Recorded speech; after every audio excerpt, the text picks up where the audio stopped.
This is the essay from Robert Greenleaf, The Servant as Leader, that catapulted servant leadership into mainstream culture. Let me read you the last paragraph of his preface. Part of the problem is that serve and lead are overused words with negative connotations. But they are also good words, and I can find no others that carry as well the meaning I would like to convey. Not everything that is old and worn, or even corrupt, can be thrown away. Sometimes it has to be rebuilt and used again. So it is, it seems to me, with the words serve and lead. Robert K. Greenleaf.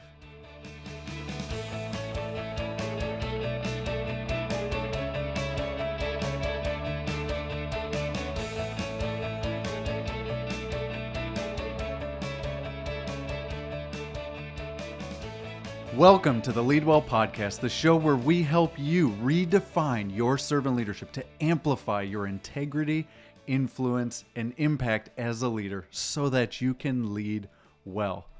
We are in a special servant leader series here on the podcast because we are preparing for my book that is launching in January, Redefine Your Servant Leadership.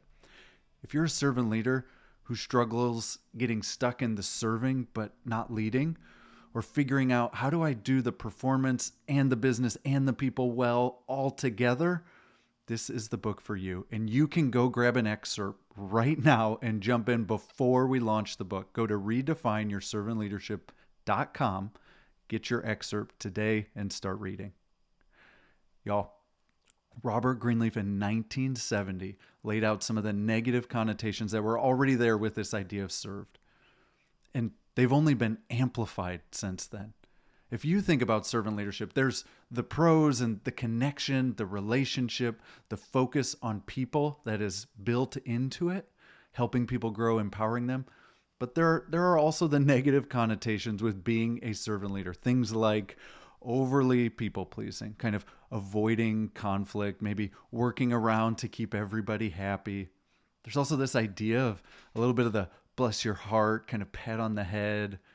Servant leaders aren't really business savvy and don't have a full grasp of how it, being business, works. That there's just some things that aren't going to work if you approach it like a servant leader. And one of the negative connotations is that servant leaders have a bleeding heart. And it might be true. We care and we have compassion, but also meaning that we can't say no. And that maybe, just maybe, we have this idea that the work is so needed, even kind of holy, if you will, that the people, the work, it doesn't deserve a no. It needs a yes from us for all that we have to offer it, and that we can't restrain things, because if we do, we're going to hinder people, even if we don't have what we need to be able to deliver that service. And these connotations, these negative connotations, are amplified today. And this is where I found myself over a decade ago, and why I started the journey of redefining my servant leadership, because I was working so hard to work around people to keep everybody happy and avoid conflict and just kind of make sure everybody liked me. And maybe you're there as a servant leader, but it was very much people pleasing. And I was playing into the naivete of or downplaying, kind of diminishing the business needs. And the focus of the work that we were doing is not only a mission, but also that there's money that has to come in. And that's a good thing, to be able to serve and advance and give more to people, but was totally avoiding that or working around it, not holding people to what they agreed to focusing on performance, and really going and doing things myself because I wanted to serve.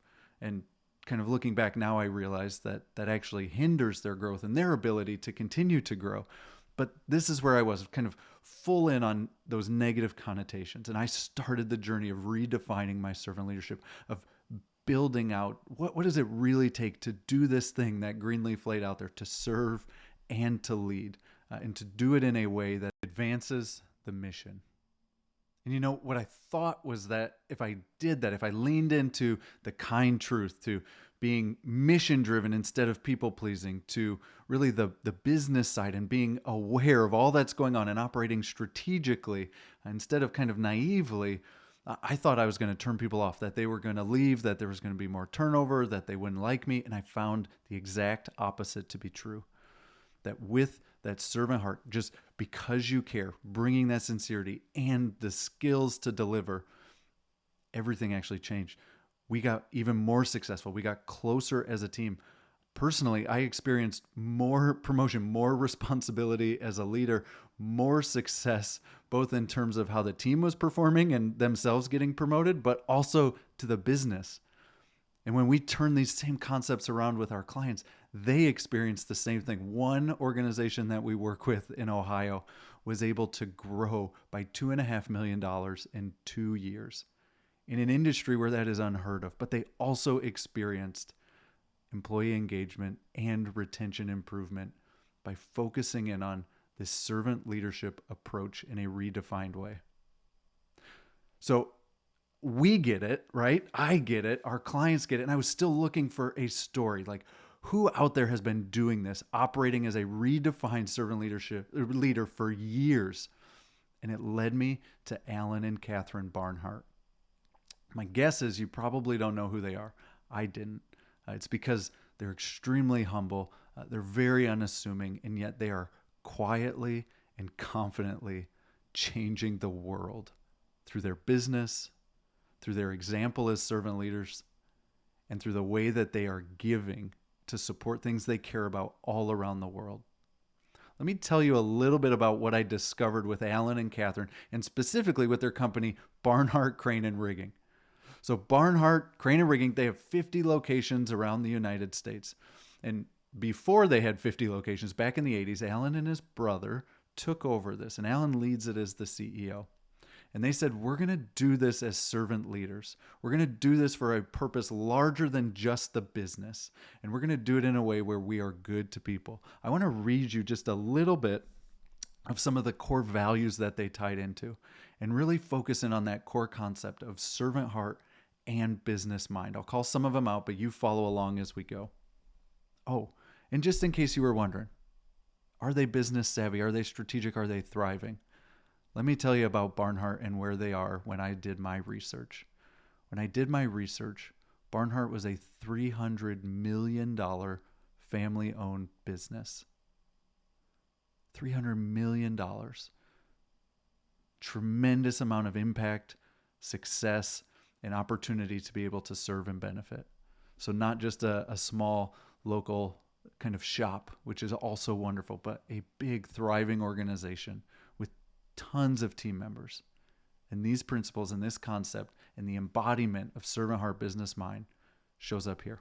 Let's look at some of their core values. So Barnhart says that their mission is to continuously improve and grow to be the best in our industry. That because they want to serve, that there is this focus on excellence, and that they want to continue to grow the business and improve the business so that they can in fact be the best. Here are a couple of their core values that are specifically tied into this idea about servant leadership. Number one, servant leadership. Hear how they describe it. It might be different than how you think about servant leadership. We serve our people by providing purpose, trust, belonging, progress, recognition, and compensation. Many of those we connect with: trust, belonging, purpose, but progress, that continual improvement, that growth as we think about servant leadership. Recognition, really looking and seeing people, appreciating them, honoring them, and compensation. We don't often see that one tied in with servant leadership, and yet they tie it right there with part of the value of servant leadership is compensating people well, serving them through the money that is earned. Here's another one: quality service. We develop our people and processes to ensure consistent service and operational excellence to meet the needs of our customers.